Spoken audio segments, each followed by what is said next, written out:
Le dijo Jehová: pasa por el medio de la ciudad, por medio de Jerusalén, y ponles una señal en la frente a los hombres que gimen y claman a causa de todas las abominaciones que se hacen en medio de ella. A los otros dijo, oyéndolo yo: pasad por la ciudad en pos de él y matad, no perdone vuestro ojo, ni tengas misericordia. Matad a viejos, jóvenes, vírgenes, niños, mujeres, hasta que no quede ninguno, pero a todo aquel sobre el cual hubiere señal, no os acercaréis, y comenzaréis por mi santuario. Comenzaron pues desde los varones ancianos que estaban delante del templo. Gloria a Dios para siempre. Con una alabanza grande puede sentarse. Bendito sea Dios.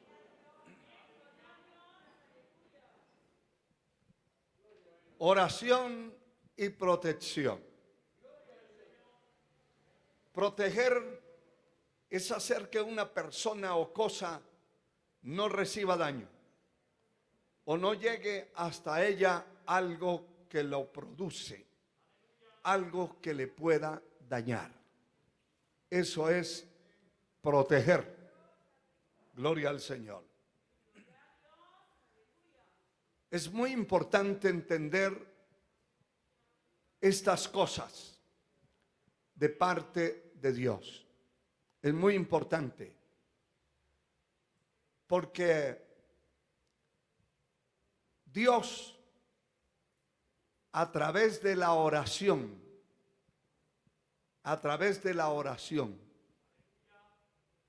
no es que la oración sola pueda funcionar.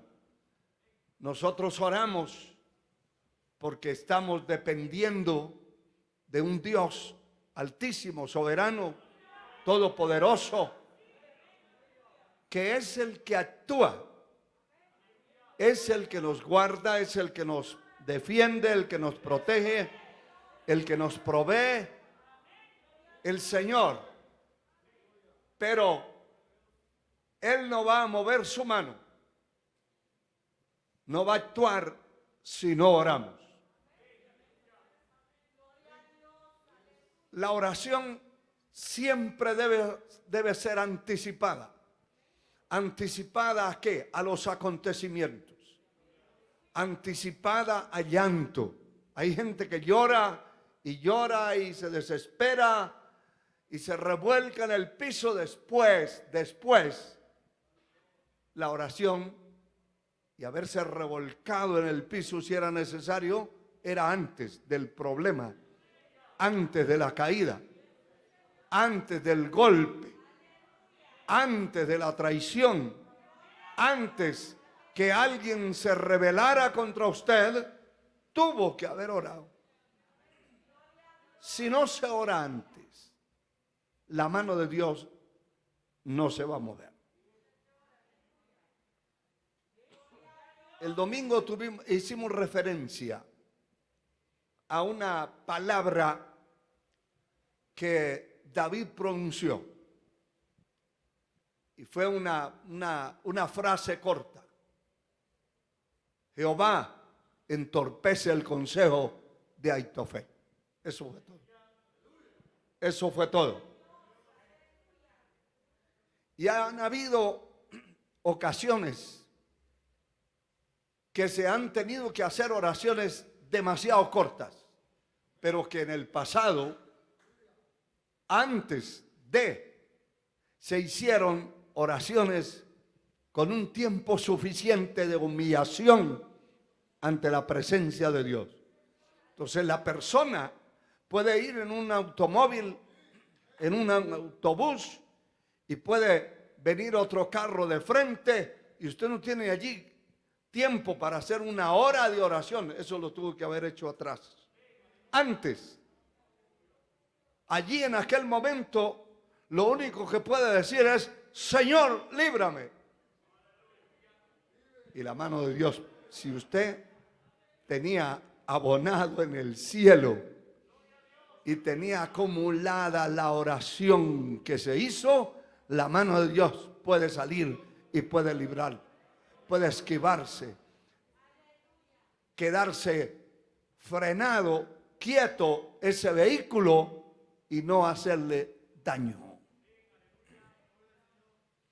Eso es importante. Cuando estaban los enemigos cerca de la orilla ya del mar y toda la caballería de Faraón detrás, y ellos no hallaban ni para dónde coger, porque detrás tenían a Faraón y su caballería, su ejército, y adelante de las aguas, que ni un lado ni en el otro iban a salvarse. Entonces Moisés se tiró rostro en tierra y el Señor le dijo: no es hora de orar. No es hora de orar. Qué importante entender que hay un tiempo cuando el Señor nos llama a orar y nos llama. Muchos hombres han sido llamados a orar a tiempo antes que su matrimonio se destruyera. Muchas mujeres fueron llamadas a orar, a ayunar, a buscar a Dios, pero no lo hicieron y vino el golpe en su matrimonio y se deshizo. En el momento que ya la oración está hecha, nosotros tenemos un arma en la mano. ¿Qué fue lo que dijo el Señor a Moisés? Toma la vara, tipo de la autoridad, tómala. No es el momento de orar, marche, toma esa vara que tienes en la mano. Y esas oraciones cortas que se hacen en el momento impredecible, porque son momentos impredecibles. Usted puede ir por un camino y salirle una fiera, no estaba ni pensando en eso. Solo una frase al Dios Altísimo, y si le sirve a Dios, como dice la palabra que hablaba Daniel el profeta, Elías, la frase que tenían era: el Dios en cuya presencia estoy. Eso es lo que se necesita. Eso es lo que se necesita. Que la presencia de Dios no solamente sea una leyenda o una lectura o un conocimiento intelectual, que sea una vivencia. Porque hay momentos que usted necesita una frase nada más, o hasta una palabra. Mi hermano contaba que un hombre estaba arreglando algo en una parte bien alta, como unos 10 metros, y de pronto se resbaló, dio la vuelta y se vino de cabeza, y él lo estaba viendo porque estaba ayudándole a hacer el trabajo, y solamente le dijo al Señor: Señor, sálvalo. Y él vio cuando dio la vuelta y cayó de pie. Y hay muchísimos testimonios, hermano, muchísimos testimonios en los cuales se mira que si se hizo anticipadamente la oración, Dios está presto a oír. Porque la palabra dice: claman los justos y Jehová oye. Pero eso tuvo que tener un tiempo anticipado. En esta palabra que leímos, tenemos una visión tremenda que ve el profeta y que muestra la condición de Jerusalén como ciudad, la contaminación, los problemas terribles que habían en el momento y que el Señor, este hombre, este profeta ve una visión que un personaje, hermano, un personaje, dice la última parte del versículo 3, y llamó Jehová al varón vestido de lino que tenía en su cintura el tintero de escribano. Y a él le dijo Jehová, pasa por medio de la ciudad, por medio de Jerusalén, y ponles una señal en la frente a los hombres que gimen y claman a causa de todas las abominaciones que se hacen en medio de la ciudad. A cada uno se le tenía que poner una señal. ¿Por qué razón? Por eso él era un escribano en figura, porque él tenía que llevar el conteo y tenía que colocarle esa señalización a aquellos que eran los que clamaban y gemían, que dentro del pueblo corrupto que había, dentro de la maldad que se movía dentro de la ciudad y sus alrededores, había un pueblo reducido, pequeño, que clamaban y gemían. Mire que Dios nunca se ha quedado sin testimonio en la tierra. Nunca. Nunca nadie puede decir todo se dañó, se echó a perder, todo está corrompido. Eso no es cierto. Siempre habrá en una casa de 10 miembros una persona que saque la cara por el Señor. Siempre habrá en una familia de corruptos, de vendidos, de ladrones, de asaltantes, de adúlteros, fornicarios, corruptos, parranderos y de todo, siempre habrá uno. Porque Dios tiene ese uno para que dé testimonio en esa familia, en esa casa. Aunque todos estén hundidos y todos estén preparados para irse al infierno, Dios tiene una lámpara allí. Dios tiene una luz. Allí tiene una luz. Yo no sé cuántos de ustedes han tenido que ser esa luz. Pero mi familia era una familia muy grande en número. Y el Señor tuvo misericordia y me salvó a mí. Y era lo peor de todo para ellos. Pero el Señor me puso con una lámpara allí de su palabra. Alabado sea Dios. Y siempre, no importa el pueblo, cualquiera entra y dice aquí, solo gente para el infierno hay. No, Dios puede tener allí gente que nadie conoce, que levantan la bandera y que claman a Dios. Dice, y a los otros dijo, oyéndolo yo, pasad por en medio de ellos y matad y no perdone vuestro ojo, ni tengáis misericordia. Porque hay algo importante de entender, que Dios es misericordia, Dios es amor, Dios es paciente. Dios tiene una paciencia como ninguno de ningún ser humano, ningún otro habitante de la tierra haya tenido. Tiene una paciencia envuelta en misericordia, en justicia, pero que eso va llenándose como se llena un vaso, como se llena un recipiente. Cuando ya se llena, ya no hay remedio. Ya no vale oración de pastor, misa de cura, ni culto evangélico, ni intervenciones, ni de nada, ni de nadie. Cuando Dios dice, se llenó el vaso, no se meta. no se meta. Alabado sea el Señor. En una ocasión el Señor le dijo al pueblo: aunque se levantare Samuel, Daniel, los profetas, los más santos del Antiguo Testamento, no importa, no estaría mi voluntad con ese pueblo. Échalos de aquí, de mi presencia, y salgan.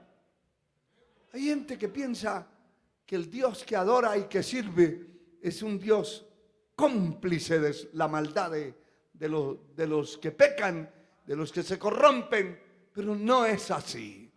Él es santo, 3 veces santo.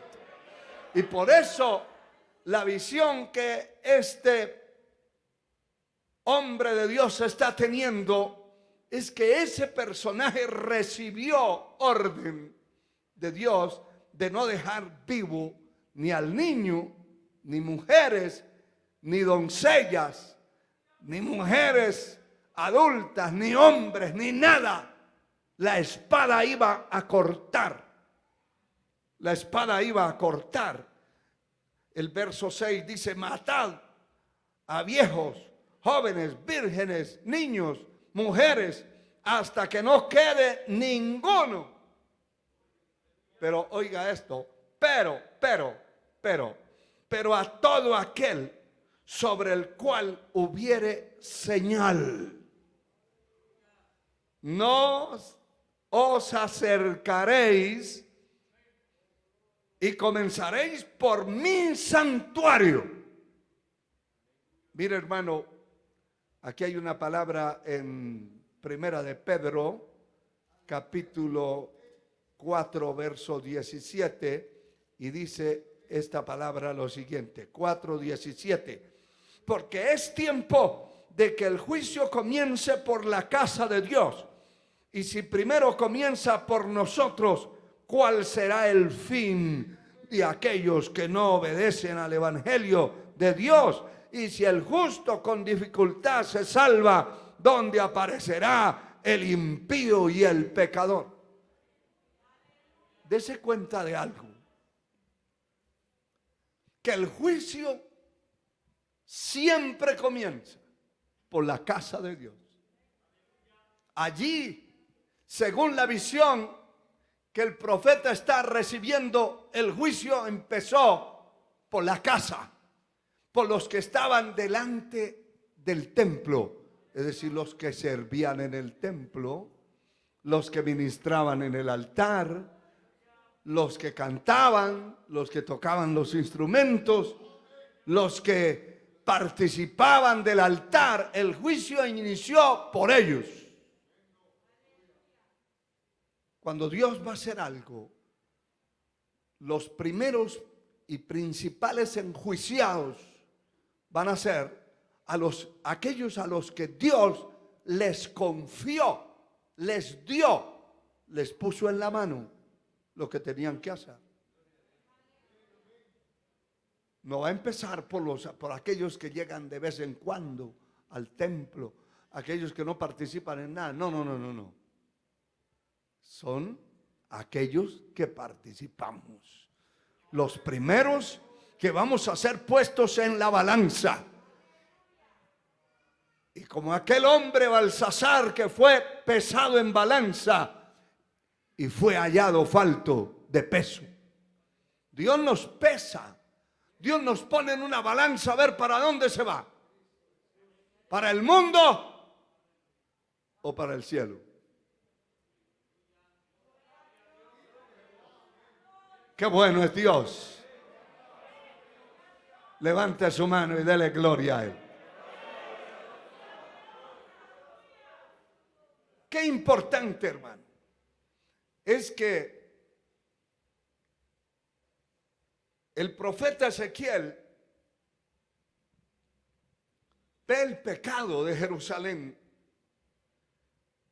El pecado de Jerusalén en su tiempo era algo demasiado terrible. Pero el Señor no encontró, según el capítulo 22 del profeta Ezequiel,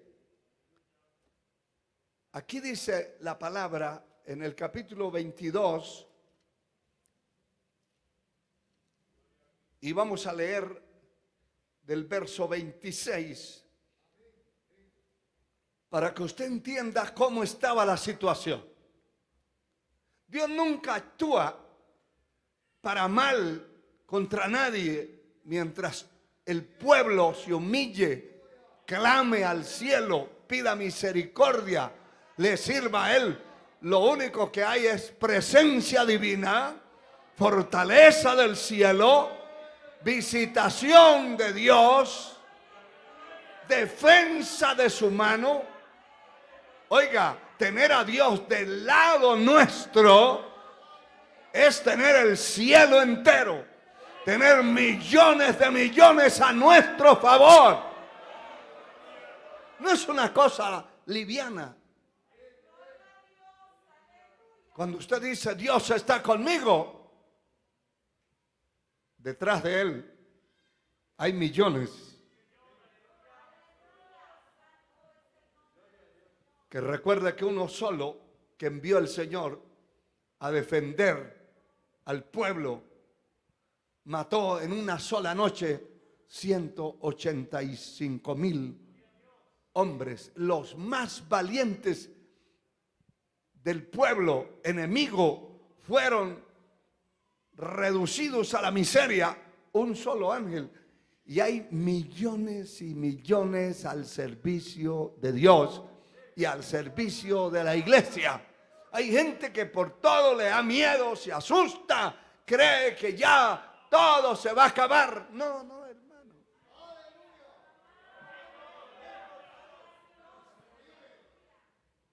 Hay otros que piensan que porque una golondrina no vuele, no va a llover.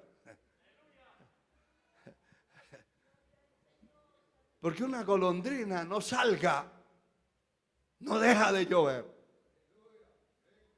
Si estamos en las manos de Dios, el temor, la desconfianza, el miedo deben huir. Estamos en las manos de Dios. Y hay cargas que no podemos llevar y que no tenemos que llevar. Hay que ponerlas a los pies del Señor. Hay personas en las congregaciones, en todas las congregaciones, difíciles de llevar. Difíciles. Moisés en una ocasión se quedó pensando y se tiró rostro en tierra y le dice al Señor: Dios mío, ¿acaso yo di a luz? La versión antigua dice: yo parí toda esta gente.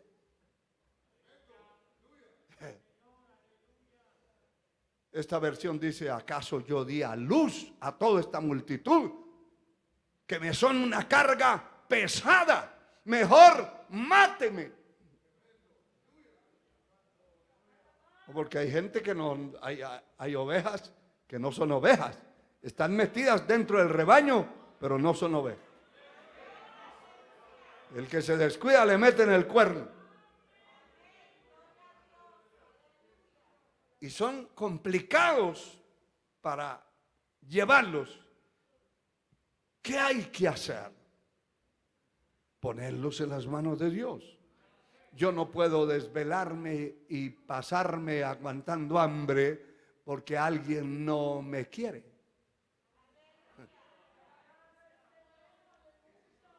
Usted tampoco lo debe hacer.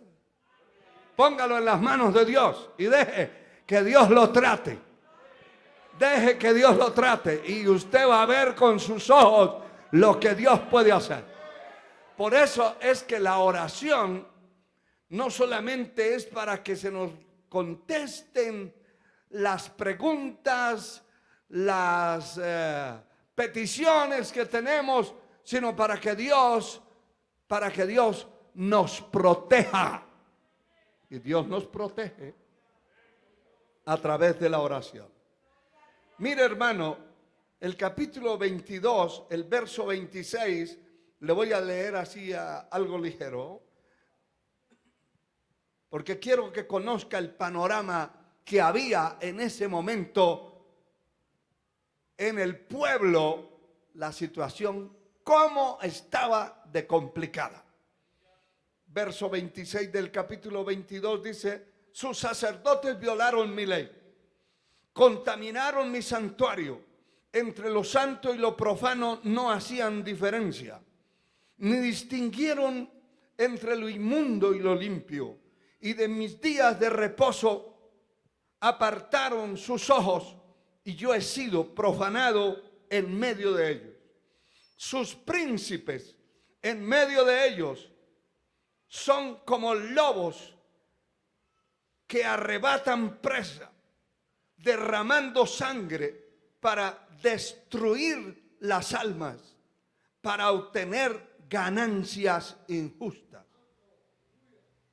Sus profetas recubrían con lodo suelto, profetizando vanidad y adivinándoles mentira, diciendo: así ha dicho Jehová el Señor, y Jehová no había hablado.